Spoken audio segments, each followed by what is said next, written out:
সিঁদুরের অধিকার, তোমার সিঁদুরের অধিকার।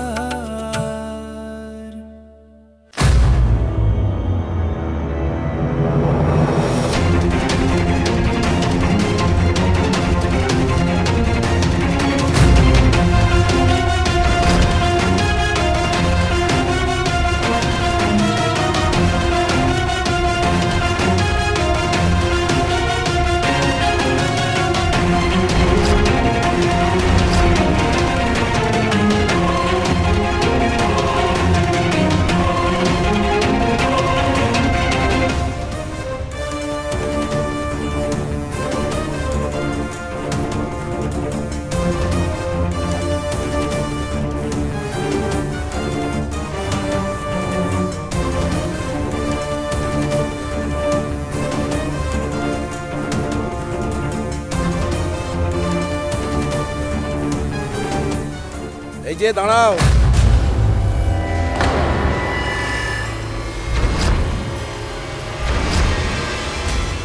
আরে কে তুমি?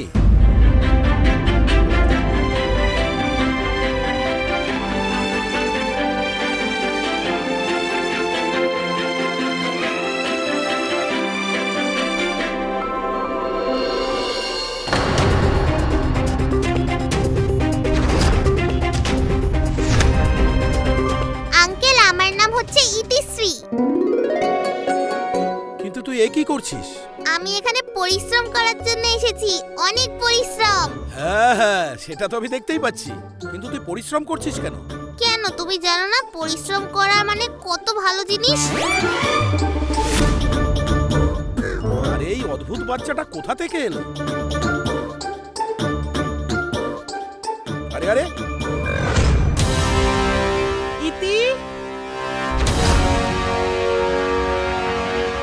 ইতি,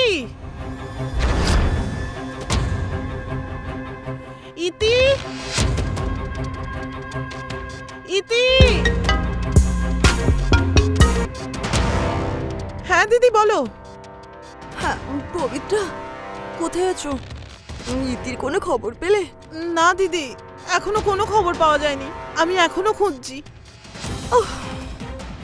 হ্যাঁ ঠিক আছে, ওই মা খুব চিন্তা করছে তো। শোনো না, যদি কোনো খবর পাও সঙ্গে সঙ্গে ফোন করে বলবে, আর যদি না পাও তাহলে পুলিশকে ফোন করে খবরটা দিয়ে দেবে। না দিদি, তার কোনো দরকার হবে না। হ্যাঁ হ্যাঁ, তো তোমরাও সাবধানে থাকো। হ্যাঁ এখন আমি রাখছি।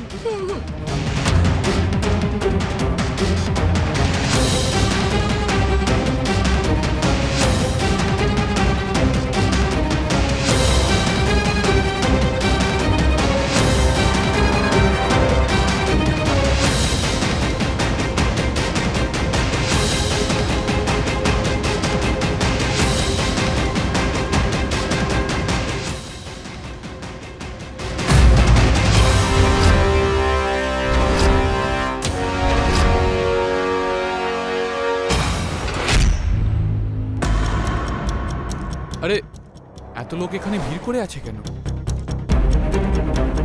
কি হচ্ছে ওখানে? ছাড়ো না কুন্দন, ওদিকে কি হচ্ছে দেখে কি হবে? আমরা যাই ইতিকে খুঁজি।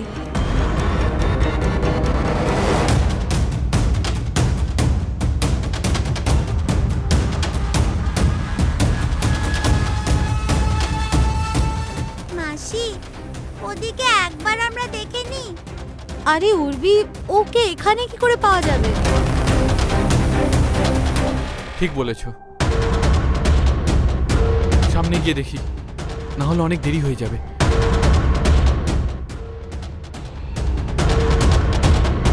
কাকু, ওদিকটা একবার দেখে আসি প্লিজ, যদি ওখানে থাকে। না উর্বি, আমাদের কাছে এতটা সময় নেই যে বেকার নষ্ট করব। কুন্দন, উর্বি যখন এত করে বলছে তুই গিয়ে একবার দেখে আয় না।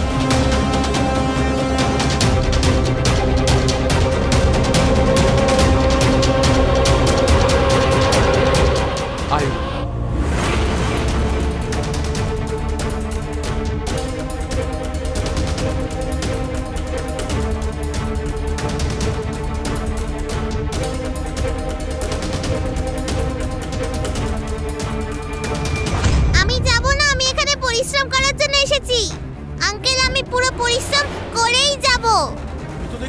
জেলে পাঠিয়েই ছাড়বে? এই মেয়ে, তুই বলতো তোর বয়স কত? আঙ্কেল আমি হতেই পারি অনেক ছোট কিন্তু আমি পরিশ্রম করেই যাব এবার তোমরা সবাই চলে যাও আমাকে অনেক পরিশ্রম করতে হবে তাহলে মা আমাকে বকাবকি করবে না দেখ মা, তুই বাচ্চা মেয়ে, বাচ্চাদের কাজ করা বারণ আছে। আমি তোকে সেই জন্যই বলছি। আরে না না, আমি তোকে কাজ করতে দেব না। ছাড়ো আঙ্কেল আমি পরিশ্রম করব না না, আমি তোকে কাজ করতে দেব না। না না আমি পরিশ্রম করব আমি তোকে কাজ করতে দেব না। ছাড়ো ওকে। কেন বাচ্চাটাকে বিরক্ত করছো? ইতি, তুই ঠিক আছিস তো? তোর কিছু হয়নি তো?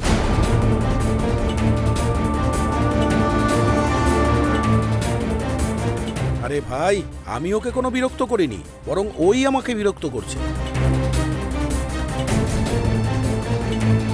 কি করব বলো?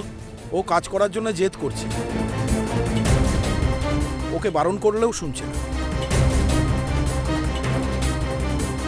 ইতি, উনি কি বলছেন? হ্যাঁ মামা আমি এখানে পরিশ্রম করার জন্যই এসেছি কিন্তু ও আমাকে কাজ করতে দিচ্ছেই না শুনলে তো তুমি? বাকি সব বাচ্চারা কাজ করতেই চায় না, কিন্তু এ কাজ করবার জন্য জেদ করছে। আরে বাবা, এমনিতে কি দরকার পড়েছে তোর? ইতি, তোর এত পরিশ্রম করার কোনো দরকার নেই। তুই কেন এরম করছিস? মা খুশি হয়ে আমাকে বকাবকি করবে না সেই জন্যই আমি কাজ করছি মামা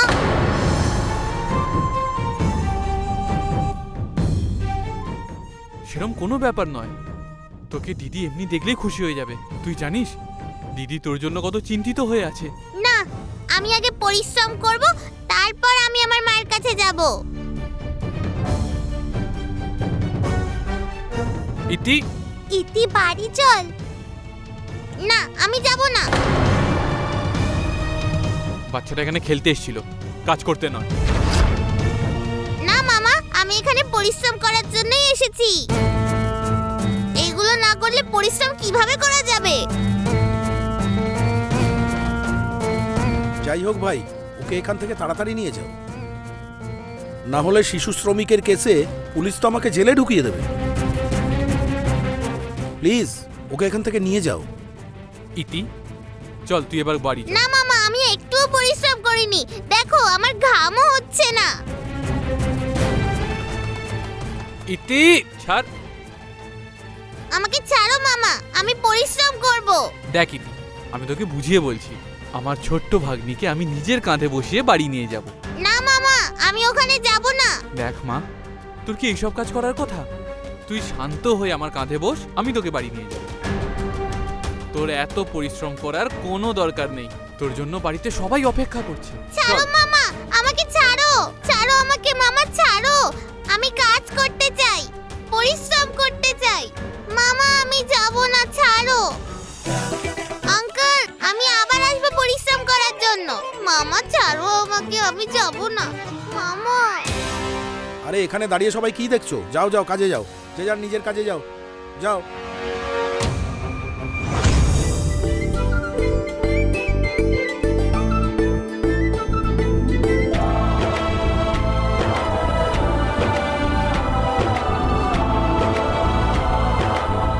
বৌদি দেখো ইতি কুন্দানকে নিয়ে আসছে।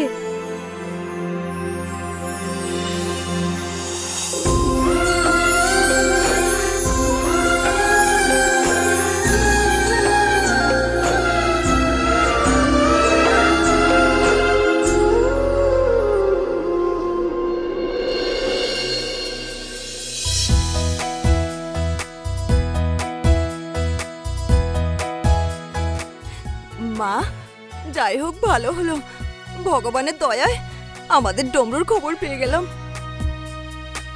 হ্যাঁ ইতি এরকম কেন করলো? আসলে দিদির ওকে এত বকাঝকা করাটা ঠিক হয়নি। ছোট্ট একটা মেয়ে, এত বকার কোনো মানে আছে? এরকম ভাবে বকলে তো এটা নষ্ট হয়ে যাবে, তাই না?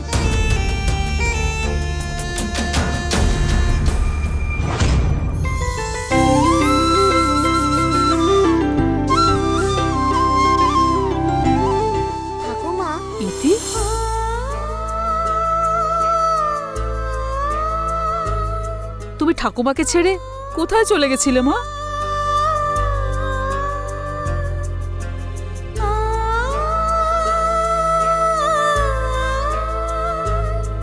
ইতি, তুই কাউকে কিছু না জানিয়ে বাড়ি থেকে এভাবে পালিয়ে গিয়ে একদম ঠিক করিসনি। পবিত্রা,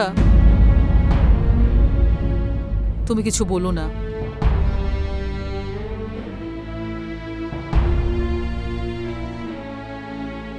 কেউ কিছু বলবে না আমার রাজকুমারীকে।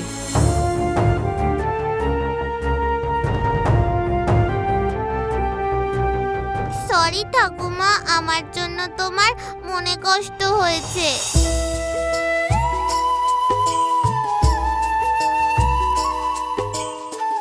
এরকম কাউকে কিছু না বলে বাড়ি ছেড়ে চলে গেলে আমাদের ভয় করবে না? আচ্ছা ছাড়ো, আগে আমায় তুমি বলো, তুমি কোথায় গেছিলে? পরিশ্রম করার জন্য ঠাকুমা, কঠোর পরিশ্রমের জন্য।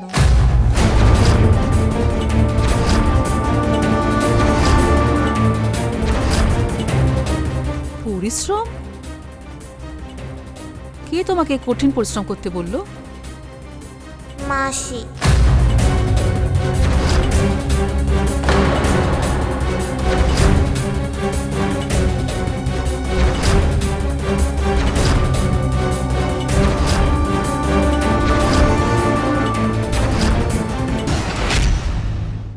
ও আমাকে বলেছিল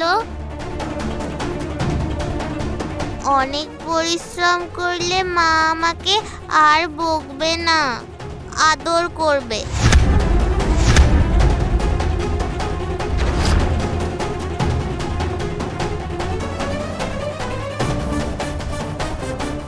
আরে ইতি, আমি তো তোকে বলেছিলাম পড়াশোনার উপর পরিশ্রম করতে।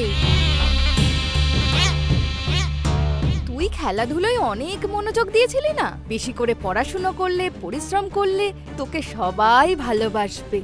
যেমন করে আমার উর্বি ট্রফি জিতেছে, তুই ওরকম জিততে পারবি, আর তোকে সবাই ভালোবাসবে, আর তোর মাও তোকে বকাঝকা করবে না।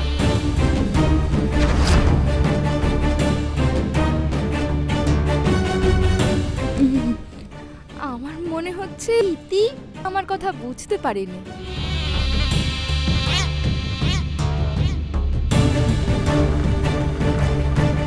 ইতি, নেক্সট টাইম এরকম তুমি একদম করবে না।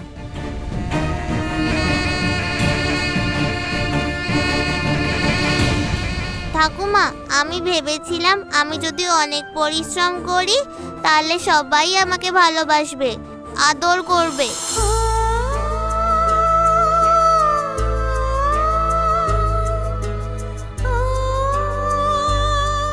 ইতি, তোকে কে বললো যে আমরা তোকে ভালোবাসি না?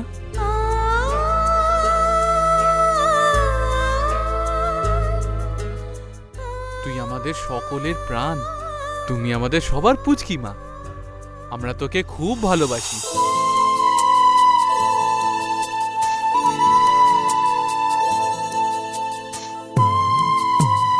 আরে বোকা, দেখলি তোকে সবাই কত ভালোবাসে, কত যত্ন করে। সবাই আমাকে ভালোবাসে। হ্যাঁ,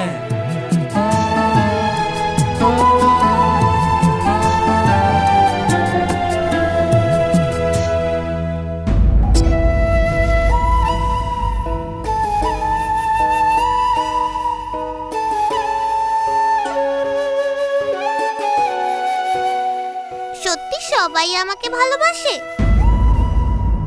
হ্যাঁ।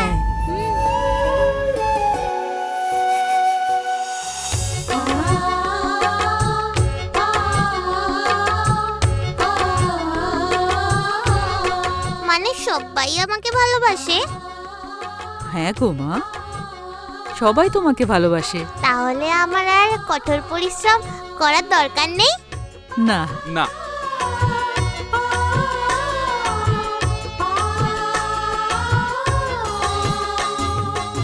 উর্বি, ওর ব্যাগটা আমাকে দে। কেন? না, দেব না আমি। আরে সবকিছু নিয়ে তো জায়গায় রাখতে হবে, দে। আরে আমার চকলেট আছে, ওয়াও, দে দে। আরে দেব না, না আমি দেব না, না দেব না।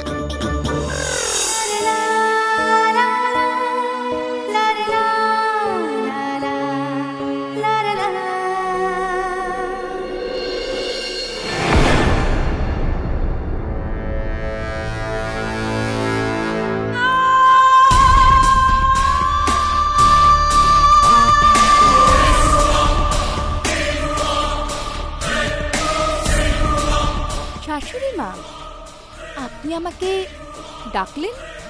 আপনার ঘরে কোনো কোনো কোনো কাজ আছে নাকি? কামিয়া, আমি বুঝতে পারছি তুমি কি করতে চাইছো। বাকিরা না দেখতে পারলেও তোমার সমস্ত কাজ আমার নজর কখনো এড়াতে পারবে না।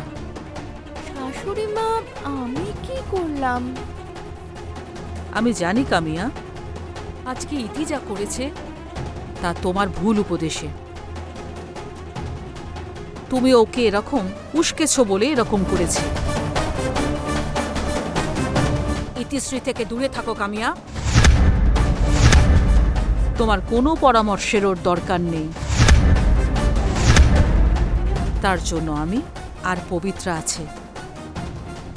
পবিত্রা ওকে নিজের করতে পারিনি, তার মানে এই নয় যে ও একা। ওর পাশে আমি আছি, পুরো পরিবার আছে। শাশুড়ি মা, আমি ওকে কোনো খারাপ উপদেশ দিইনি, বরং আমি ওকে ভালো কথা বলেছিলাম যাতে করে ওর কিছু কাজে আসে। ও আমার কথাটাকে ভুল বুঝবে এরকম ভাবে আমি কেমন করে জানবো? এতে আমার কোনো দোষ নেই। কামিয়া, ভালো কথার সুযোগ নিয়ে অন্যকে কি করে ভুল পথে নিয়ে যেতে হয় সেটা তোমার থেকে ভালো আর কেউ জানে না।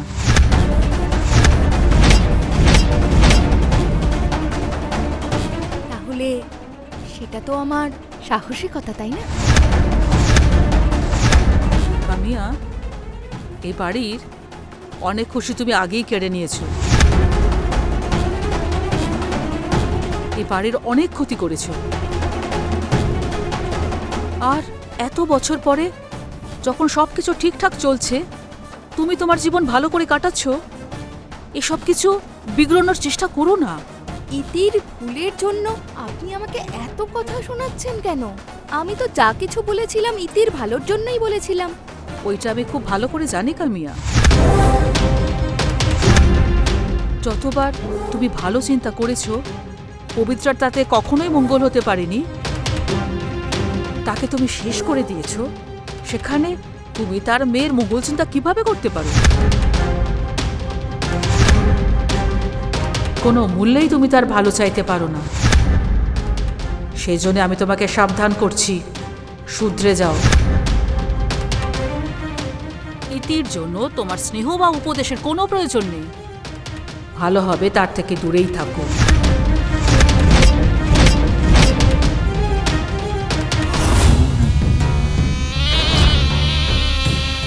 প্রথমে পবিত্রা দিদির স্বামী প্রেম খুঁজতে খুঁজতে আমার কাছে এসে পড়ল, আর এখন পবিত্রা দিদির মেয়ে প্রেম খুঁজতে খুঁজতে আমার কাছে এসে পড়ল। আমি তো বুঝতে পারছি না যে এতে আমার কি দোষ। হ্যাঁ, নিজের কর্তব্য যদি ভালোভাবে কাউকে বোঝানো দরকার, তাহলে সেটা হচ্ছে পবিত্রা দিদি আর আপনাকে, শাশুড়ি মা।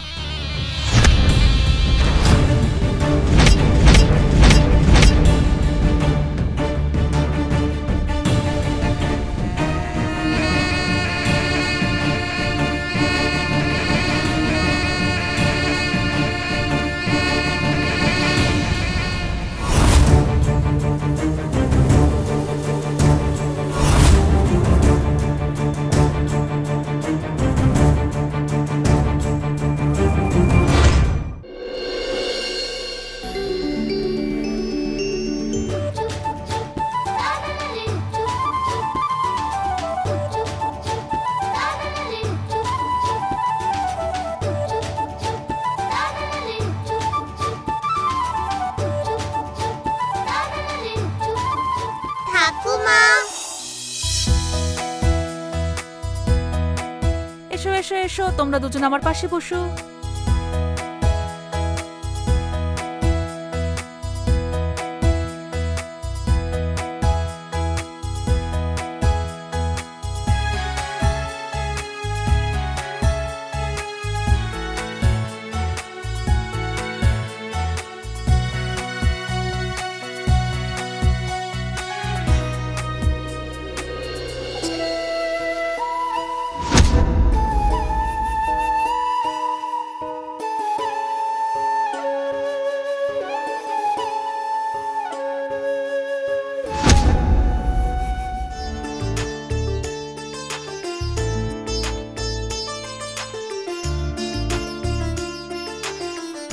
বড় মা, তুমি আমাকে বলো না রমি কবেই বাড়িতে আসবে? রাখি পূর্ণিমা তো এসেই গেল।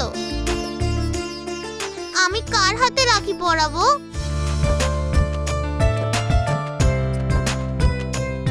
হ্যাঁ বড় মা, রমিকে তাড়াতাড়ি ডেকে পাঠাও প্লিজ। মামার বাড়িতে ওর মনে হয় একটু বেশিই ভালো লাগছে না? ওখানে বোধহয় বেশি আদর যত্ন হচ্ছে। মলজা, না না মা, এমন কোনো কথা না। ওই রমি তাড়াতাড়ি চলে আসবে।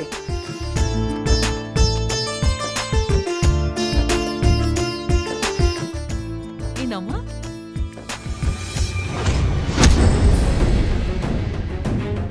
আমি ভেবেছিলাম সময় আসলে আমি কামিয়ার থেকে সবকিছু ছাড়িয়ে নিজের হাতে সব নিয়ে নেব, কিন্তু এখন তো এরা তার মেয়েকে মাথায় তুলছে।